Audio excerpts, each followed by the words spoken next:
नमस्कार, आप देख रहे हैं इंडिया टीवी। आपके साथ मैं हूं मीनाक्षी जोशी। इस वक्त की सबसे बड़ी खबर, 5 राफेल फाइटर जेट्स ने फ्रांस से उड़ान भर ली है। जी हां, 7000 किलोमीटर का सफर तय करते हुए ये फाइटर जेट 29 जुलाई को अंबाला पहुंचेंगे। अंबाला पहुंचने से पहले अबू धाबी में रीफ्यूलिंग के लिए 24 घंटे का एक विश्राम होगा। यहां पर एक ब्रेक होगा और उसके बाद फिर अबू धाबी से उड़ान होगी सीधा भारत के लिए और अंबाला एयरबेस पहुंचेंगे ये 5 Rafale fighter jet.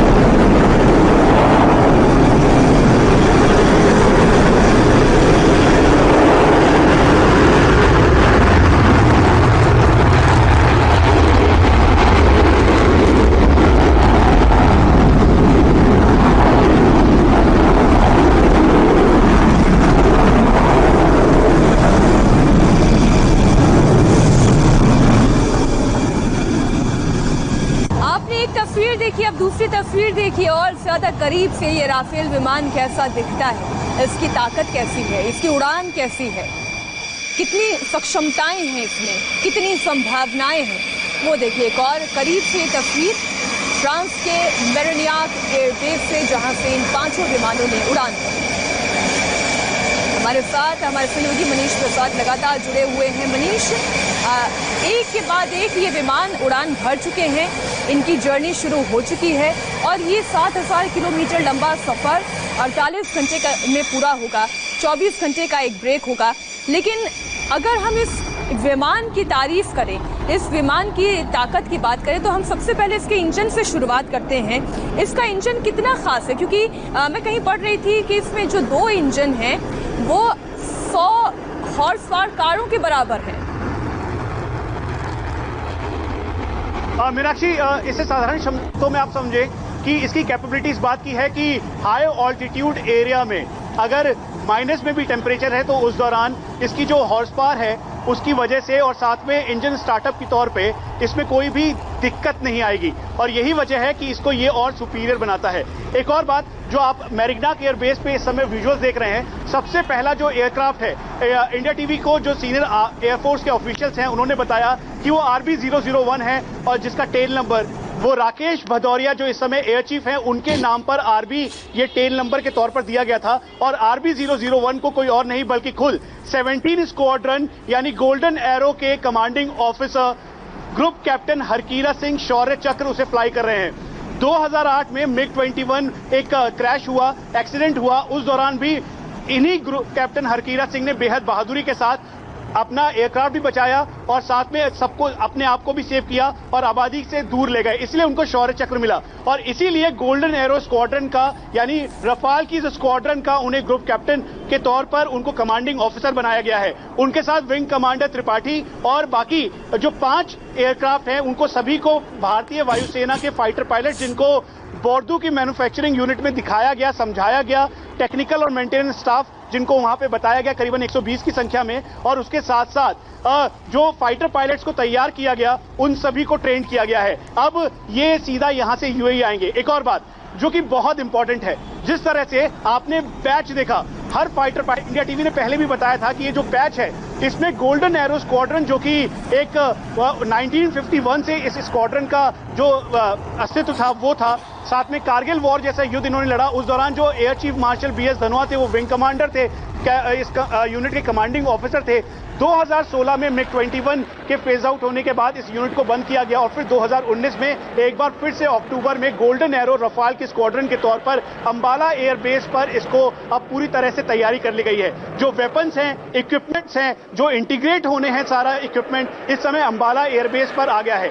Ambala airbase को टाउन ऑफ जैगुआर्स भी कहा जाता है और जैगुआर्स के साथ रफाल का ये एक डेडली कॉम्बिनेशन है। इसीलिए इसी तौर पर जब ये RB001, RB002 और RB003 ने टेक ऑफ किया मेरिग्नाक एयरबेस से, तो आप समझ लीजिए इसकी सीधी आवाज लाइन ऑफ एक्चुअल कंट्रोल के पास चीन के पास गई, जहां वो अपने J-20 और J-35 से इसका कंपैरिजन कर रहे हैं, और पाकिस्तानी एयरफोर्स इसका कंपैरिजन F-16 से कर रहे हैं, जहां कहीं पे भी वो नहीं सामने आते हैं। ये स्ट्रेटेजिक बात हुई। अब इसकी कॉम्पिटेंस की बात, जिस तरह से आपने इसके इंजन की बात की, किसी भी एयरक्राफ्ट के लिए जितना इंजन महत्वपूर्ण है उतना ही उसके एवियोनिक्स, रडार सिस्टम और साथ में जो फाइटर पायलट्स मैं कुछ टेक्निकल टर्म्स आपके सामने रख रही हूँ, उसको आम दर्शक अच्छे से समझ पाए उस तरह से आप समझाइएगा, क्योंकि मेरे सामने जो डिटेल्स है उसमें ये लिखा है स्नेकमा के M88 इंजन है और 75 किलो न्यूटन की दुगनी पावर इसमें है और 4.5 जनरेशन के 2 इंजन लगे। इंजन की तो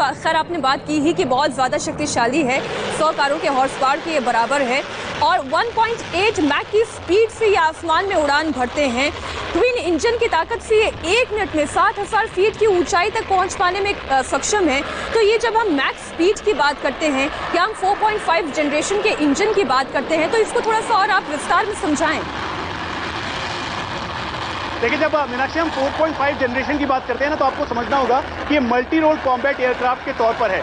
मल्टी रोल कॉम्बैट एयरक्राफ्ट का मतलब है, जिस तरीके से रफाल यानी दासो बराबर लगातार इस बात को कहता आया है कि ये मल्टीपल रोल नहीं बल्कि ओमनी रोल है, यानी एक साथ मल्टीपल टारगेट एंगेज करने के लिए, यानी एक फ्लाई के अंदर बहुत सारे मिशन से एंगेज करने के साथ साथ एयर कैपेबिलिटी दिखाने के लिए सक्षम है। और यही वजह है कि जब हमने इसे लिया था 2016 में, जब इसकी डील को इंड किया करीबन 58,000 करोड़ की लागत से, तो उस दौरान भी ये 36 रफाल जो आने थे 12-12 की संख्या में 2021 तक, तो इसमें इस बात का देखा गया कि जो एयर कैपेबिलिटी और हाई ऑल्टीट्यूड एरिया के साथ साथ जो other areas all terrain all weather होना चाहिए। तो यही वजह है कि इसे 4.5 जनरेशन का कहा जाता है, ताकि इसकी सक्षमता और बढ़े। अब 1.8 मैक की स्पीड, जो आपने कहा ना मीनाक्षी, मैरिग्नाक एयरबेस से जैसे ही इसने फ्लाई किया तो वो गर्जना, दरअसल वो गर्जना जो है आप उसी को अंदाजा लगाइए, 2223 किलोमीटर प्रति घंटे की रफ्तार से चलने वाला 1.8 मैक स्पीड है। और ये हाई ऑल्टीट्यूड एरिया में भी वेरी करेगा। लेकिन आप अंबाला में अगर इसकी काबिलियतों के बारे में आगे भी लगातार आपसे बात करते रहेंगे मनीष, लेकिन एक और बहुत ही दिलचस्प तस्वीर आई है। आप देख सकते हैं कि CDF इस तस्वीर में दिखाई दे रहे हैं। आप एयर चीफ को भी देख सकते हैं, एयरफोर्स चीफ को भी इस तस्वीर में देख सकते हैं, RKS भदौरिया और साथ ही CDF भी हमें इस तस्वीर में दिखाई दे रहे हैं। और हमें जानकारी मिली कि अच्छा, ये आर्मी चीफ भी इन तस्वीरों में नजर आ रहे हैं, जो हमारी नौसेना है उसके भी चीफ यहाँ नजर आ रहे हैं और रक्षा मंत्री राजनाथ सिंह भी भीतर आ चुके हैं। और इन तस्वीरों को देखकर हम ये समझ सकते हैं कि जिस कामयाबी के लिए लगातार रक्षा मंत्री और हमारी सेनाएं प्रयासरत थी, अब वो क्षण आ चुका है, क्योंकि राफेल विमानों ने उड़ान भर ली है फ्रांस से। मनीष, हम ये तस्वीर देख रहे हैं, गौरव भी है, रिलैक्स भी नजर आ रहे हैं, मास्क पहना हुआ है, नहीं तो अगर मास्क नहीं होता तो शायद चेहरे पर मुस्कुराहट भी दिखाई देती। देखिए, तस्वीर बेहद अद्भुत भी है। उसकी वजह यह है कि रफाल के बारे में 2016 से लेकर अभी तक कई उतार चढ़ाव का मोड़ देखना पड़ा, और साथ में जिस तरीके से कि अभी हालात हैं, लगातार हम 2.5 फ्रंट वॉर की बात कर रहे हैं, यानी लाइन ऑफ एक्चुअल कंट्रोल के साथ साथ लाइन ऑफ कंट्रोल और साथ में हिंटरलैंड।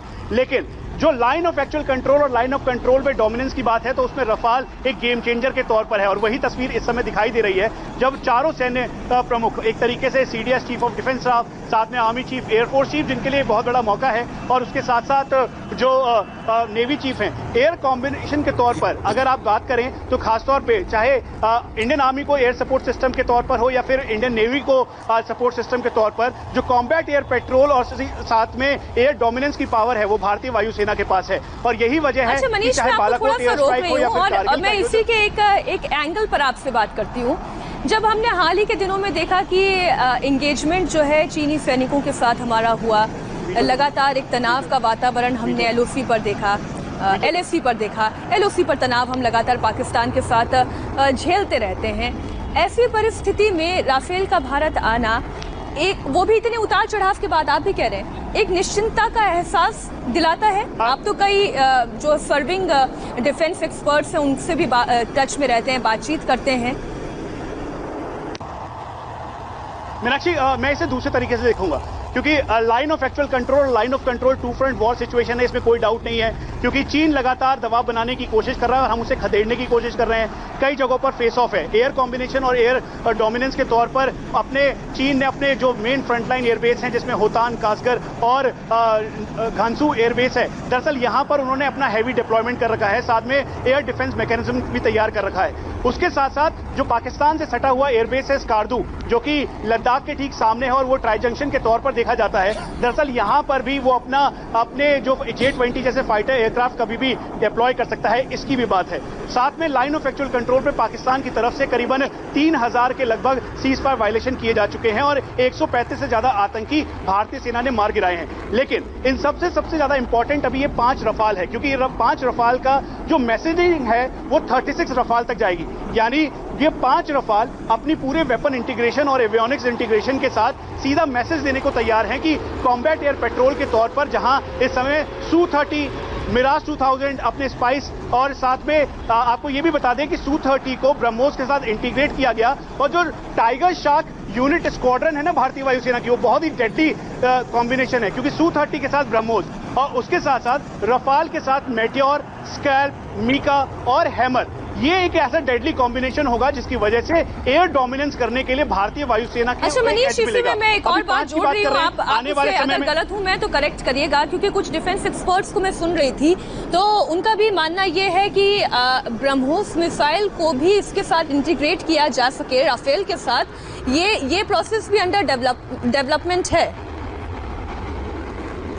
देखिए मीनाक्षी, पहले तो मैं आपको ये बता दूं कि अभी भारतीय वायुसेना की Su-30 स्क्वाड्रन जो है, जिसे टाइगर शार्क भी कहते हैं, उसके ज्यादा ऑपरेशनल डिटेल में नहीं दूंगा, लेकिन आपको ये बता दूं कि टाइगर शार्क्स में इस समय जो Su-30 में ब्रह्मोस है वो इंटीग्रेटेड है। इसका मतलब एयर कैपेबिलिटी के तौर पर चाहे इंटरनेशनल बॉर्डर हो, लाइन ऑफ कंट्रोल हो या लाइन ऑफ एक्चुअल कंट्रोल हो, वहां पे Su-30 की पावर साथ में जैगुआर्स और मिराज की एयर डोमिनेंस कैपेबिलिटी के तौर पर MiG-29 अपग्रेडेड, ये एक बेहद कॉम्बिनेशन, डेडली कॉम्बिनेशन है। अब इसी को एडवांस तौर पे अगर आप देखें जनरेशन के हिसाब से भी, यानी मल्टी रोल, एक सिंगल रोल और अब ओमनी रोल के तौर पे रफाल के आ जाने से आने वाले टाइम पे अगर इसे ब्रह्मोस इंटीग्रेट करते हैं, जब हम ये ले रहे थे वेपन सिस्टम 2016 या उससे पहले भी, आपको ध्यान होगा थोड़ी देर पहले हमारे साथ एयर मार्शल बारबोरा थे, उन्होंने भी कहा था कि जब वो अपना पूरा प्रोक्योर कर रहे थे, इसमें जब चुना जा रहा था उस बात का ध्यान रखा गया था। इसीलिए मल्टीपल वेपन सिस्टम इंटीग्रेट इसमें किया जा सकता है।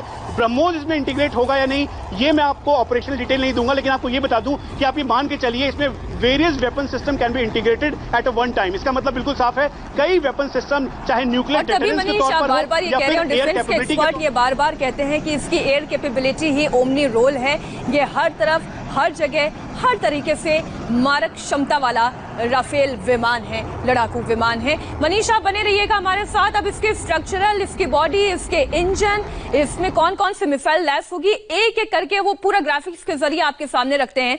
तो सबसे पहले बात करते हैं कि इसकी स्ट्रक्चरल बॉडी के बारे में, ये राफेल विमान कैसा दिखता है।